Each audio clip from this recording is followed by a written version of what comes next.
Hello and welcome to the 3D Blu-ray Bunker. This is a place for us die-hard fans of 3D where I look exclusively at 3D Blu-rays, not to review the movie, but to focus almost entirely on the quality of the 3D, with maybe just a short word at the end about the film itself. And this time I'm looking at Disney's 2010 film Tron Legacy, the very belated sequel to the 1982 original. This was shot in native 3D, although it is full of digital scenes, and it's got a variable aspect ratio of 2.35:1 and 1.78:1. So just a quick aside here, I understand why a lot of people enjoy films, and especially 3D ones, that open up from a 2.39:1 image to a 1.78:1 image, but to those of us who use a 2.39:1 fixed frame projection screen, it's a total waste of time. And if that's not something that you're familiar with, here's just a very quick explanation of why I'm not a fan of it.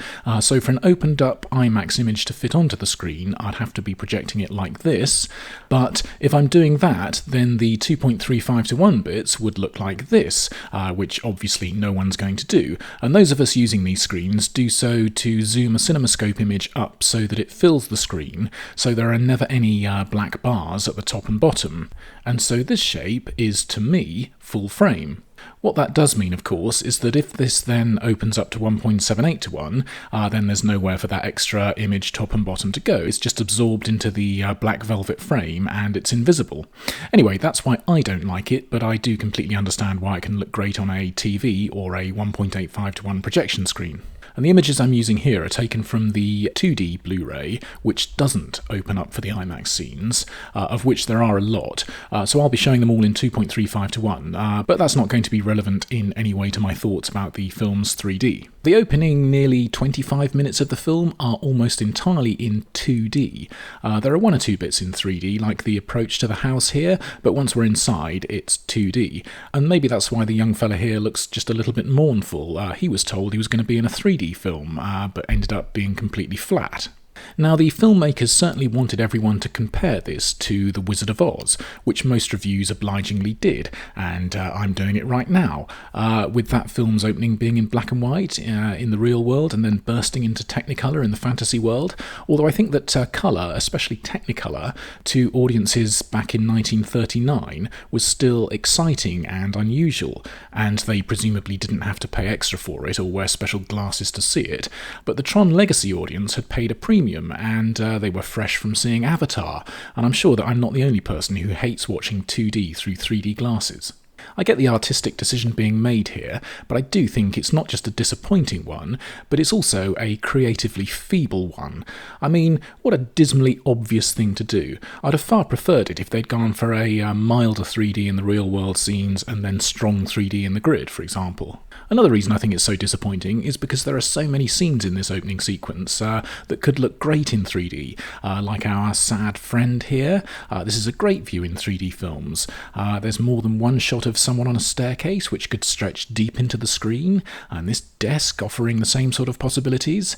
A nice slow movement through these arcade machines covered in dust sheets could look fantastic in 3D, or the very often excellent view from high up on top of a building. There's just so much stuff here that could have looked excellent in 3D, but it doesn't because some genius took the Route 1 decision for the real world to be flat. For some reason, there is another bit of 3D in these pre-grid scenes, moving in on these TVs, but it's very mild. Maybe they thought they needed to train our eyes or something. And this shot could have looked nice. I often take stereo photos of my dog at this sort of distance, and they're always fun. So far, so disappointing. Anyway, I get it. The real world here is flat. Like I say, I think it was creatively simplistic, but it is what it is, and maybe I shouldn't complain about what it isn't. Except, of course, back in 2010, when I was sitting in the cinema with my 3D glasses on, I was getting very pissed off, and if I'm honest, I'm not sure I ever got over it. But, of course, the film is about to do what Wizard of Oz did, and in the moment when Sam is transported into the grid, the 3D kicks back in, but this is a very brief shot, and the 3D is relatively mild, so it's hardly as dramatic as Dorothy opening the door to reveal a colourful Oz, and then when it cuts back to Sam, you sort of maybe even wonder if it's still in 3D, or gone back into 2D. So, after what I regard as having been a very disappointing opening 25 minutes, the film then progresses into the world of the grid and into what I regard as an even more disappointing hour and a half of tepid and uninspiring 3D. This has often been listed as a must-see 3D film, and I remember people raving about the 3D. You'd often hear people proclaiming, the 3D in here is better than Avatar. So because it's often been rated so highly, I'm going to say that I think this film has the most overrated 3D of all time. It's just very weak for virtually the entire film. Really, just about the only time this film isn't serving up weak 3D is when it's serving up actual 2D, which, by the way, adds up to about a quarter of the film. And as soon as we arrive in the grid, there's a sort of promising shot that shows a bit of depth beyond the floor here, but we soon get a glimpse of the grand vistas, which almost always look close to flat. Now, I appreciate that these are long shots, and some 3D filmmakers don't like hyperstereo, that's fair enough, although when the film's set inside a computer world, I'd have thought that that would have been a perfect justification to throw in some of that style of 3D. Most, if not all, of the action scenes in the grid are opened up into IMAX, but that doesn't mean that the 3D is dialed up to anything close to interesting. There's the Frisbee game, which puts in a bit of slow motion, but not in a way that's remotely beneficial to the 3D. There are moments when things crash and smash and are briefly flung out of the screen a bit, and the odd frisbee does very briefly too, or this thing for maybe 4 or 5 frames, but I'm not complaining at all about the film's lack of overall pop-out shots. I'm complaining about a shocking overall lack of stereoscopic depth nearly all of the time. I do wonder why this has been so highly regarded over the years. I can think of a few possible explanations.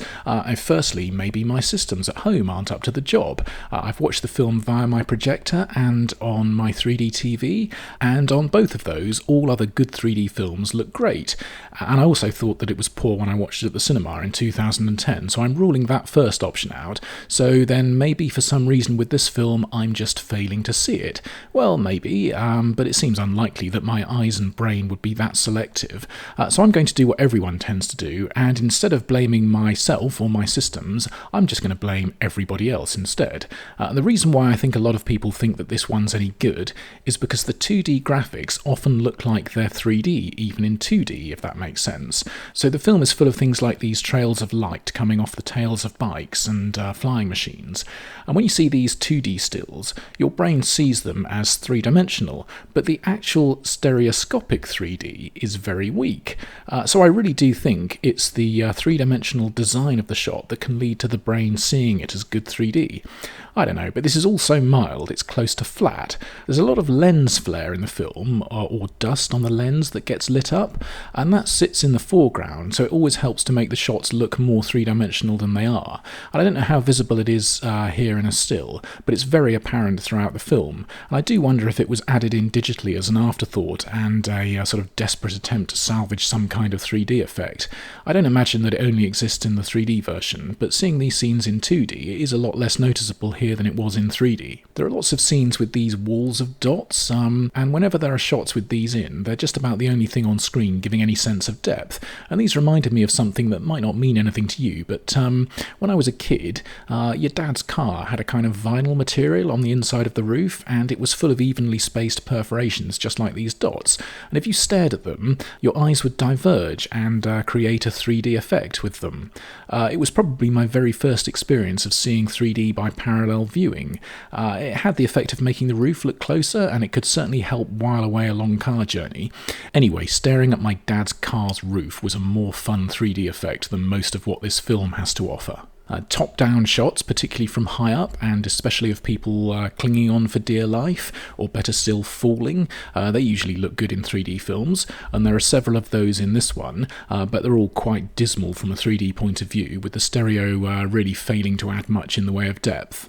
It's not all bad, and some of the better shots are closer top-down views of people, simple shots which manage to show off a nice amount of depth, so that's something. One of, I think, only 2 or 3 shots in the whole film that I actually thought were any good was this view here, which is really effective with a nice amount of depth and separation in it. There's quite a nice shot of this Zen moment, nicely framed top and bottom by the ceiling and floor, stretching quite deep into the screen, and there's a hologram with a bit of solidity to it, although another one with pretty much none at all. There's a shot that has some firework type stuff going on, which also has a bit of depth and solidity, so it's one of the film's better views. But then, how they managed to remove any sense of depth from this chandelier, I don't know, but it's a surprisingly flat-looking thing here. And rather than making them three-dimensionally interesting, the screens in the film are flat too. I think the worst shot in the film is this one, and I'm sure you've seen several 3D films where rows of troops holding spears look excellent in 3D. Well, unsurprisingly, not only is this shot stereoscopically hopeless, it's actually for some reason not even in 3D at all, so it's literally totally flat. Incredible. To be fair, there is a better shot moving through these troops, but the 3D here is still pretty mild. Or how about this, Michael Sheen holding a cane out that looks like a lightsaber. This must look good. Well, it doesn't. And just so that I'm clear, I'm not bemoaning its miserable degree of pop-out, I'm bemoaning the lack of depth to the shot. Same with the beam of light on the vehicle here. There's just virtually no 3D effect here at all. On top of all the weak stuff, there's some just weird stuff too. Annoying reflection conflicts can happen in natively shot films, usually on shiny black surfaces, but I'm impressed with the way they've achieved it on Jeff Bridges' feet here. Or this lamp on the right initially feels a bit eye-twisting, looking like it's somehow sitting in the wrong 3D space, but when Olivia Wilde walks in front of it, we realise that it's a mirrored lamp, so it looks odd at first because the entire thing was just showing reflections of the room. And this twin gun rig is really odd. Looking at it here, I think both guns appear to sit at similar depths, but it looks strange in 3D as the right-hand one is actually sticking out in front of the screen, but the one on the left of the screen is behind it. It just manages to look wrong in 3D. And similarly, this view of old Jeff in the vehicle cockpit looks wrong too, because the big horizontal mark on the screen looks like it's sitting in the same 3D space as his head, which is strange and distracting. There's one shot of a face where it sticks out of the screen and looks very three-dimensional. I'm not praising it for sticking out of the screen as such, but just because it looks so solid, whereas faces throughout the rest of the film mostly look very flat, often very nice, but very flat. There is actually one really nice one, another one of the very few shots that I liked, and it's old Jeff again. I mean, his face is still flat, but those out-of-focus background lights sit in various 3D spaces, and it's a nice shot for that. And the film's closing scenes are like its long opening, that's to say, back to 2D. What a miserable way to close out a 3D movie. Although in fairness, the end credits are probably the most three-dimensional looking thing in the whole film. As I've said, I've heard this one recommended for its 3D so many times over the years, so there's a good chance you'll disagree with almost everything I've just said. But I've watched Tron Legacy 3 times in 3D now, once at the cinema and twice on Blu-ray, and I thought the same thing every time. And if I ever watch the film again, I certainly won't bother with the 3D version. So just a very quick word about the film itself. I went to see the original film in 1982, and I was the only person in the cinema. When I went to see this one, the cinema was packed. I'm not sure how Tron became so popular over the years, but it definitely has a hardcore of fans who were at least there on opening weekend for this one. And I never really loved the original, and I've got a similar feeling about this one, really. It's a very solid update with nice enough visuals, even if they are a little bit limited in scope, but it didn't really engage me all that much. I actually enjoyed that 2D opening most of all, but then being stuck in the grid for an hour and a half felt a little bit oppressive, and whilst it initially looks good, I thought the visuals outstayed their welcome a bit. If you're a fan of blue and orange, you might love it though. The CG young Jeff Bridges looks okay, but in the usual way, the illusion completely collapses as soon as he starts talking, and it looks like the quality you'd find in a computer game, appropriately enough. And I just wasn't invested enough to get much out of its emotional moments, and I'm sure it was very happy with the metaphor it was offering, but I found myself a bit bored by the whole thing. It's perfectly possible that the low-quality 3D got on my nerves so much that it spoiled the film for me. Garrett Hedlund as Sam didn't really win me over, but I liked Olivia Wilde and Jeff Bridges' performances well enough. On the other hand, though, I thought Michael Sheen, who's usually superb, gave a bit of a ridiculous turn.